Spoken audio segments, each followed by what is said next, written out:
हरे कृष्णा, राधे राधे। स्वागत है आप सभी का गोविंद भजो चैनल पर। आज से हम सुनेंगे पुरुषोत्तम मास महात्म्य के अध्याय। इसमें कुल 31 अध्याय हैं, जिसमें से रोज एक अध्याय की कथा आप सुनेंगे। ये अध्याय आप हमारे चैनल पर सुन सकते हैं। यह पावन कथा इतनी पावन और महान है।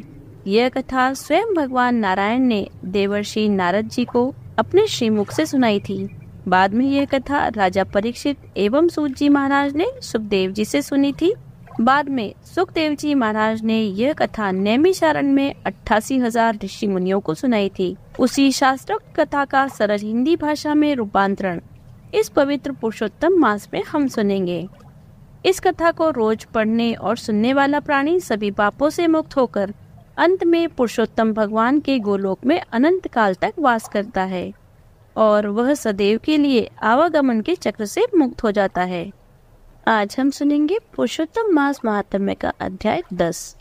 नारद जी बोले, हे तपोनिधे, परम क्रोधी दुर्वासा मुनि ने विचार करके उस कन्या से क्या उपदेश दिया, सो आप मुझसे कहिए। सूत जी बोले, हे द्विजो, नारद का वचन सुनकर समस्त प्राणियों का हित कर दुर्वासा का गुह्य वचन बद्री नारायण बोले। हे नारद, मेधावी ऋषि की कन्या के दुख को दूर करने के लिए दुर्वासा ऋषि ने जो कहा वह सुनो। दुर्वासा ऋषि बोले, हे सुंदरी, गुप्त से भी गुप्त उपाय में तुझसे कहता हूँ। यह विषय किसी से भी कहने योग्य नहीं है, तथापि तेरे लिए मैंने तो यह विचार ही लिया है। मैं विस्तार पूर्वक न कहकर तुझे संक्षेप में कहता हूँ। हे सुबगे, इस मास से तीसरा मास जो आवेगा वह पुरुषोत्तम मास है। इस मास में तीर्थ में स्नान कर मनुष्य भ्रूण हत्या से छूट जाता है। हे सुंदरी, कार्तिक आदि 12 मासों में इस पुरुषोत्तम मास के बराबर कोई मास नहीं है। जितने मास तथा पक्ष और पर्व हैं, वे सब पुरुषोत्तम मास की 16वीं कला के बराबर भी नहीं है। वेदोक्त साधन और जो परम पद प्राप्ति के साधन है, वे भी इस मास की 16वीं कला के बराबर नहीं। 12,000 वर्ष गंगा स्नान करने से जो फल प्राप्त होता है और सिंहस्थ गुरु में गोदावरी पर एक बार स्नान करने से जो फल प्राप्त होता है, हे सुंदरी, वही फल पुरुषोत्तम मास में किसी भी तीर्थ पर एक बार स्नान करने मात्र से मिल जाता है। हे बाले, यह मास श्री कृष्ण का अत्यंत प्यारा है और नाम से ही यह भगवान का स्मारक है। इस मास में भगवान पुरुषोत्तम की सेवा पूजा करने से समस्त कामनाएं सिद्ध होती है। अतः इस पुरुषोत्तम मास का तो शीघ्र व्रत कर। पुरुषोत्तम भगवान की तरह प्रसन्नता पूर्वक मैंने भी इस मास की सेवा की है। एक समय क्रोध में मैंने अम्बरीश राजा को भस्म करने के लिए अर्थ कृत्या भेजी थी। सो हे बाले, तब हरि ने जलता हुआ सुदर्शन चक्र मुझको ही भस्म करने के लिए उसी समय मेरे पास भेजा। तब पुरुषोत्तम मास के प्रभाव से ही वह चक्र हट गया। हे सुंदरी, वह चक्र त्रैलोक्य को भस्म करने का सामर्थ्य रखने वाला जब मेरे पास आकर खाली चला गया, तब मुझे बड़ा विस्मय हुआ। इसलिए हे सुभगे, तो पुरुषोत्तम मास का व्रत कर। इस प्रकार मुनि की कन्या को कहकर दुर्वासा ऋषि ने विराम लिया। श्री कृष्ण जी बोले, हे राजन, दुर्वासा का वचन सुन। भावों की प्रबलता के कारण असूया से प्रेरित वह कन्या मूर्खतावश दुर्वासा से बोली, हे ब्राह्मण, हे मुने, आपने जो कहा वह मुझे रुचता नहीं है।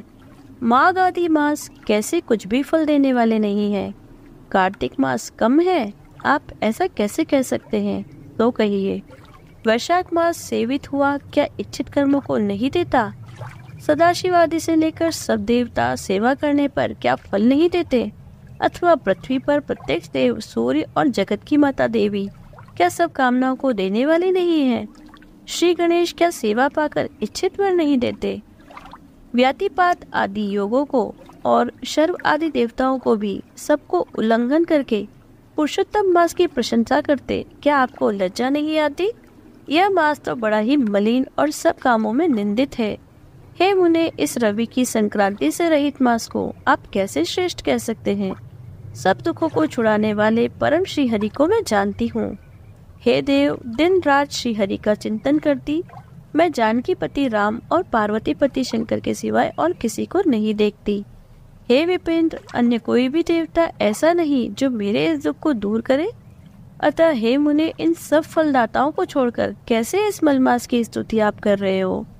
इस प्रकार ब्राह्मण कन्या का कहा हुआ सुनकर दुर्वासा ऋषि शरीर से एकदम ज्वाजल्यमान हो गए और नेत्र क्रोध से लाल हो गए। इस प्रकार क्रोध आने पर भी कृपा करके मित्र की कन्या को श्राप नहीं दिया और सोचने लगे कि यह मूर्ख है, हित अहित को नहीं जानती, अभी बुद्धि इसकी पूर्ण नहीं है। पुरुषोत्तम मास के महात्म्यों का विद्वानों को भी पता नहीं, तो थोड़ी बुद्धि वाले पुरुष और विशेष करके कुमारियों को तो हो ही कहाँ सकता है। यह कुमारी कन्या माता पिता से रही तथा दुखअग्नि से जली हुई है, अतः अति उग्र मेरे श्राप को कैसे सहन कर सकती है। इस प्रकार सोचकर कृपा से मन में उठे क्रोध को शांत किया और स्वस्थ होकर दुर्वासा मुनि उस अति विह्वल कन्या से बोले, हे मित्र पुत्री, तेरे ऊपर मेरा कुछ भी क्रोध नहीं है।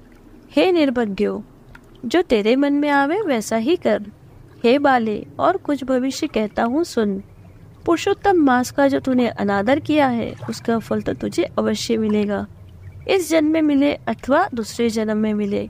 अब मैं नर नारायण के आश्रम जाऊंगा। तेरा पिता मेरा मित्र था, इसलिए मैंने श्राप नहीं दिया। तू बाल भाव के कारण अपने शुभाशुभ तथा हित अहित को नहीं जानती। शुभाशुभ भविष्य को कोई टाल नहीं सकता। अच्छा, हमारा बहुत समय व्यतीत हो गया, अब हम चलते हैं, तेरा कल्याण हो। श्री कृष्ण बोले। ऐसा कहकर महाक्रोधी दुर्वासा मुनि शीघ्र ही चले गए। दुर्वासा ऋषि के जाते ही पुरुषोत्तम की उपेक्षा करने के कारण कन्या निष्प्रभा हो गई। तदंतर बहुत देर तक कन्या ने सोच विचार कर यह निश्चय किया कि देवताओं के भी देवता तत्काल फल देने वाले पार्वती पति शंकर शिव की तप द्वारा आराधना करूंगी। हे नृप, मेधावी ऋषि की कन्या ने मन से इस प्रकार निश्चय करके अपने आश्रम में ही रहकर भगवान शंकर के कठिन तप करने को तत्पर हो गई। सूत जी बोले, बहुत फलों के दाता लक्ष्मीपति को और वैसे ही सावित्रीपति ब्रह्म को छोड़कर एवं दुर्वासा के प्रबल वचनों की निंदा कर वह ऋषि कन्या अपने आश्रम में ही अंधक को मारने वाले शंकर की सेवा के लिए तत्पर हो गई। यहाँ पुरुषोत्तम मास महात्म्य का 10वां अध्याय समाप्त होता है। यदि आपको वीडियो अच्छी लगी हो तो लाइक कीजिए, ज़्यादा से ज़्यादा इसे शेयर कीजिए। आप अपने विचार हमें कमेंट भी कर सकते हैं। यदि आप चैनल पर नए हैं तो चैनल को सब्सक्राइब कर लीजिए, बेल आइकन को प्रेस कर दीजिए, जिससे आने वाले नए वीडियोस की नोटिफिकेशन आपको तुरंत मिल जाए।